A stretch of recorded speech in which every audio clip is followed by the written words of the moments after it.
Hello, fellow Megatenists. I like Persona 3. Gun to my head, I'd say it's my favorite Hashino Persona title. As you all know, I'm working on a Persona 3 documentary, and I know you guys are starving for some LaRue content. So I feel like trivia is a good bridge. I mean, it's where I started. Here's something to nibble on before you get a beefy 3-hour or so Persona 3 documentary. Like with my other trivia videos, if you learn something new, you need to let me know in the comments. And if you knew all of these, you need to let me know that too so I can block you from the channel.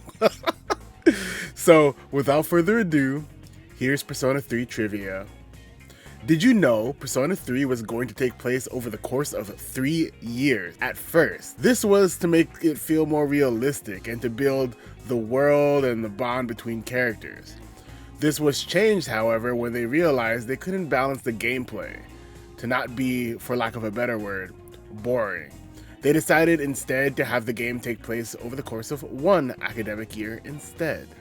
Did you also know, when designing the game's social links, Hashino didn't even know it was possible you could literally max all of them out? He thought it wasn't possible and that no one would even attempt it. But during the testing for the game, they found that people were actually very enthusiastic to max all the social links out. People tracked their schedule to figure out when was the best time to see each social link member in order to max them all out. Did you know that part of why the female social links generally end in romance is because Soejima and Hashino had never experienced a true friendship bond between themselves and women in their personal lives, and they felt that that affected the game's design.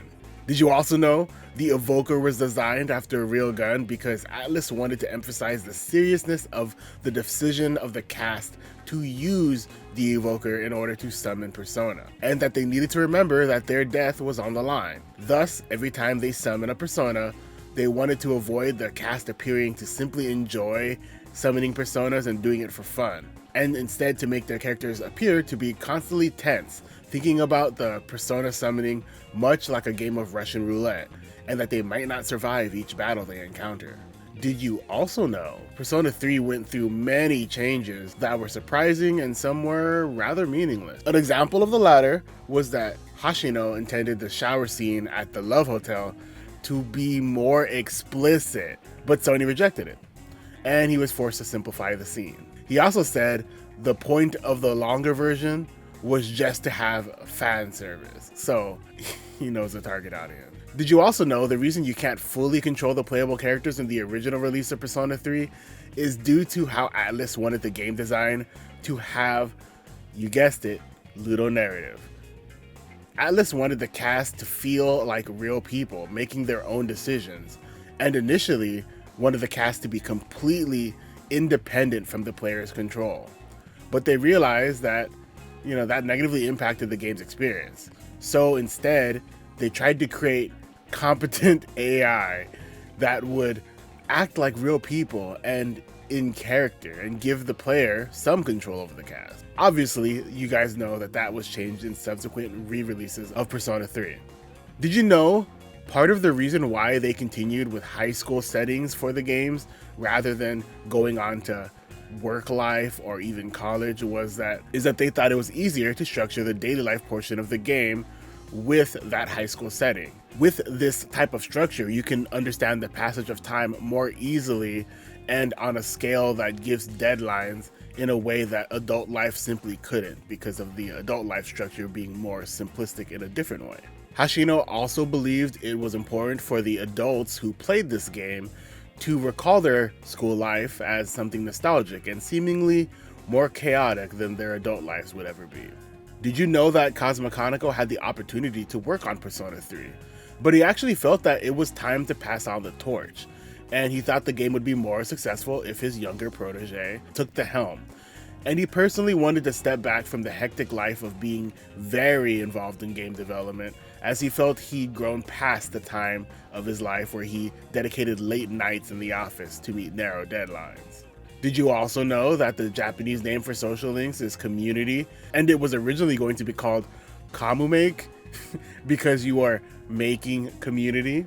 Very early on, this mechanic was already associated with the major arcana of tarot as well, as a way to pay respects to the first 3 Persona titles, but also to provide a structure for how many people you would have to interact with in the game with this mechanic. Not only were the tarot cards used for the mechanic of social links, but they also influenced the main narrative, which was based on the Fool's Journey. The protagonist's journey through the community reflects the meaning behind each arcana. In the main narrative, there are moments that mirror the symbolism of these cards. For instance, a character betrays the protagonist, and later there is a scene where they are crucified. This mirrors the card that comes before death, symbolizing the collapse of everything once believed to be true. Such details are subtle, often only understood upon deeper reflection, but Atlus intentionally wove them into the story to maintain a cohesive flow with underlying symbolism. Did you know that the famous phrase Memento Mori being tied to Persona 3 wasn't actually Atlus's idea? The animation studio, Point Pictures, who handled the opening animation, came up with that idea. The reason there were animated scenes at all was because Sojima believed that they would enliven the story.